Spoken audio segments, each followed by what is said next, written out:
Mulai nanti. Ini gila terus. Assalamualaikum warahmatullahi wabarakatuh. Waalaikumsalam warahmatullahi wabarakatuh. Nggak tahu dikit deh. Nebay. Kajian tadi sampai surat Al-Baqarah ayat 6 sampai selanjutnya. Ayat pira jaga nanti. Bismillahirrahmanirrahim. Innal ladzina kafaru sawa'un 'alaihim a anzartahum am lam tunzirhum la yu'minun. Sesungguhnya orang-orang kafir sama saja bagi mereka, engkau beri peringatan atau tidak engkau beri peringatan, mereka tidak akan beriman. Oke, kebetulan ini membahas tentang orang kafir. Kita pahami dulu orang kafir. Orang kafir itu menurut saya pribadi, menurut pemahaman yang saya dapat dari belajar-belajar, ini baru menurut pendapat saya pribadi, mungkin tidak akan terlalu salah dan belum tentu juga benar. Orang kafir itu ialah orang yang egonya sangat tinggi sekali. Egonya sangat tinggi sekali. Sehingga dia merasa dia itu yang paling benar mungkin. Karena ketinggian egonya itu, jadinya kebiasaan orang yang tinggi egonya itu, dia tidak terlalu percaya kepada orang lain. Dia lebih percaya kepada keilmuannya, harta-harta yang dia miliki, anak-anak yang dia miliki, ilmunya yang dia merasa dia kuasai. Mungkin dia akan lebih berpegang ke sana daripada mempercayai orang lain.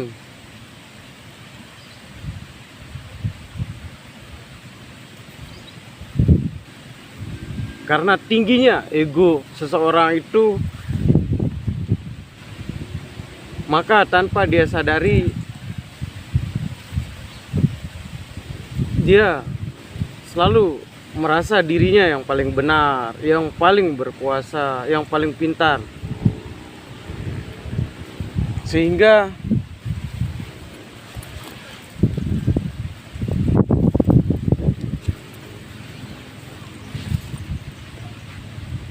terkadang mereka orang yang tinggi sekali egonya itu, mereka nggak sadar kalau sedikit demi sedikit hatinya terkotori oleh sesuatu. Karena kotor hatinya itu tanpa dia sadari,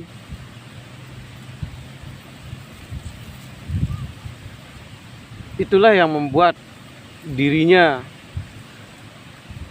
terjangkit penyakit hati. Dan nantinya penyakit hati itu, itulah yang akan menghadirkan hijab-hijab baru yang akan menutup hatinya. Karena saking banyak penyakit hati yang dia tidak sadari, tentunya rasa bangga diri, merasa lebih baik dari orang, dan kebutuhannya akan sesuatu makin meningkat. Itulah yang membuat seseorang terkadang lupa diri. Itu yang membuat hatinya menjadi buta, tuli, bisu. Sehingga banyak sekali hal-hal yang tidak mereka mengerti. Mereka hanya mengerti tentang ego, ambisinya sendiri pribadi. karena hatinya telah buta, tuli, bisu, tidak melihat, tidak mendengar, dan tak dapat berkata-kata yang indah-indah karena Tuhannya. Karena itulah orang kafir itu tampak berani karena merasa menjadi orang yang hebat. Namun sesungguhnya di balik hal itu, orang kafir itu sebenarnya sangatlah pengecut. Karena jiwanya sangat terombang-ambing. Ya, terombang-ambing. Tidak akan pernah tenang. Sulit mendapatkan ketenangan dan selalu merasa takut di dalam perjalanan hidupnya. Mungkin itu saja pemahaman tentang orang kafir yang baru saja saya dapetin, yang maksudnya yang ada di pemahaman saya pribadi. Oke, kita lanjutkan ke ayat yang berikutnya. Mungkin saya akan sekedar membaca saja. Sungguh orang-orang kafir sama saja bagi mereka, engkau beri peringatan atau tidak beri peringatan, mereka tidak akan beriman. Sudah jelas sekali dari surat Al-Baqarah ayat 6 ini, Al-Quran itu sangat benar. Wajar sekali orang kafir itu tidak dapat menerima tidak dapat diperingati, karena hatinya sudah buta, tuli, bisu, dan dia hanya merasa dialah yang paling benar, paling pintar, dan paling berkuasa. Tentunya sudah pasti dia tidak akan menerima peringatan-peringatan dari orang lain.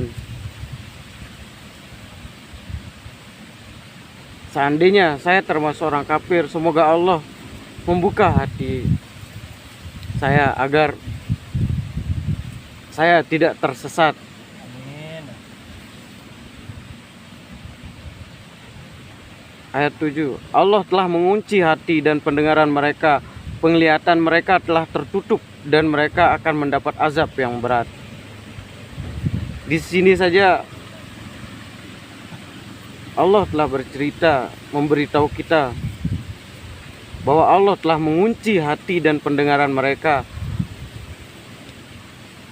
Mengunci hati dan pendengaran mereka, penglihatan mereka telah tertutup, dan mereka akan mendapat azab yang berat. Hati mereka tertutup dengan keangkuhan, penyakit-penyakit seperti sombong, ujub, pria, takabur, dan sebagainya. Tentunya hatinya akan jauh sangat tertutup tebal dengan sesuatu, dan hatinya tidak dapat melihat, mendengar. Tentulah ketika hati kita seperti itu, sudah jelas jiwa kita tidak akan pernah tenang, akan selalu terombang-ambing. Keterombang-ambingan jiwa kita mulai dari dunia ini, seperti kegelisahan, ketakutan, itulah salah satu azab awal yang Allah berikan kepada orang kafir. Tentunya azab di akhirat nanti jauh akan lebih menyakitkan, seperti yang tertulis di surat Al-Isra ayat 73, barang siapa yang buta hatinya di dunia ini, di akhirat dia akan lebih buta dan tersesat. Di dunia dia akan gelisah, tentunya di akhirat akan lebih merasakan azab yang sangat pedih. Kita lanjutkan ke ayat 8. Dan di antara manusia ada yang berkata, kami beriman kepada Allah dan hari akhir, padahal sesungguhnya mereka itu bukanlah orang-orang yang beriman. Tentulah orang kafir itu sebenarnya bukan hanya buta, bodoh, mereka juga termasuk orang munafik.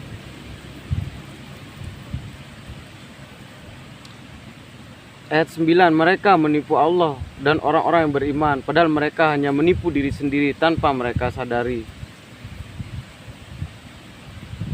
di sini sangat jelas sekali dari ayat 8, dan di antara manusia ada yang berkata kami beriman kepada Allah dan hari akhir, padahal sesungguhnya mereka itu bukanlah orang yang beriman.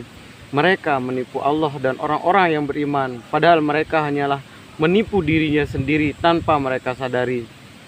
Ya, sedikitnya kita ambil contoh lah secara umum. Mungkin saya juga masih seperti itu, tapi semoga Allah mengampuni dosa kita semua dan membuka hati kita semua. Sedikit contoh, di antara manusia banyak yang berkata Allah yang telah menanggung rezeki, Allah yang mengatur segala urusan. Cukup kita bersyukur dan berserah diri kepada Allah, maka kita akan bahagia. Barang siapa yang bersyukur akan ditambah nikmatnya. Kita semua mengatakan yakin hal itu, tetapi ketika kita menjalani kehidupan ini, kita diberikan sedikit cobaan oleh Sang Tuhan.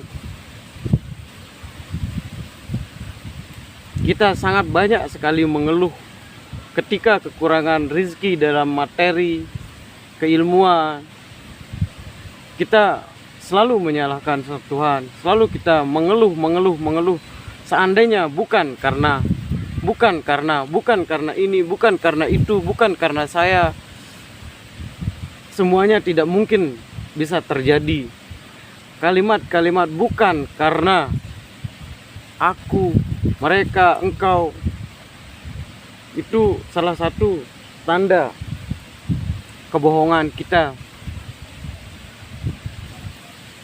Seperti halnya ungkapan kita, semuanya Allah telah mengatur, Allah yang mengatur segala urusan. Tetapi ketika kita bergaul, ketika kita mendapatkan musibah atau memiliki materi yang kurang dan sebagainya, kita selalu menyalahkan orang, kita selalu menyalahkan keadaan. Di sana adalah salah satu tanda kemunafikan kita. Kenapa kita tidak menjalankan kehidupan seperti yang kita pernah katakan? Seperti yang termasuk saya pribadi katakan, barang siapa yang bersyukur akan ditambah nikmatnya. Kenapa saya tidak melakukan hal seperti bersyukur tersebut agar Allah menambah nikmat hidup saya? Tetapi kenapa selalu saya jalankan kehidupan dengan cara berkeluh kesah, sehingga menambah rasa sakit di dalam perjalanan hidup ini. Dan dalam hati mereka, ini kita lanjutkan ayat 10. Dalam hati mereka ada penyakit, lalu Allah menambah penyakitnya itu, dan mereka mendapat azab yang pedih karena mereka berdusta. Seringkali kita berkata, barang siapa yang bersyukur akan ditambah nikmatnya. Tetapi ketika kita diberikan sebuah cobaan, kita selalu mengeluh tanpa kita sadari. Karena keluh kesah itu, maka penyakit-penyakit hati semakin timbul di dalam hati kita. Karena adanya penyakit hati, maka nikmat-nikmat yang Allah telah berikan terkadang dicabut oleh Allah. Bahkan kita akan mendapatkan azab yang sangat pedih karena kedustaan dari ungkapan lidah kita dan kenyataan hidup yang kita jalani.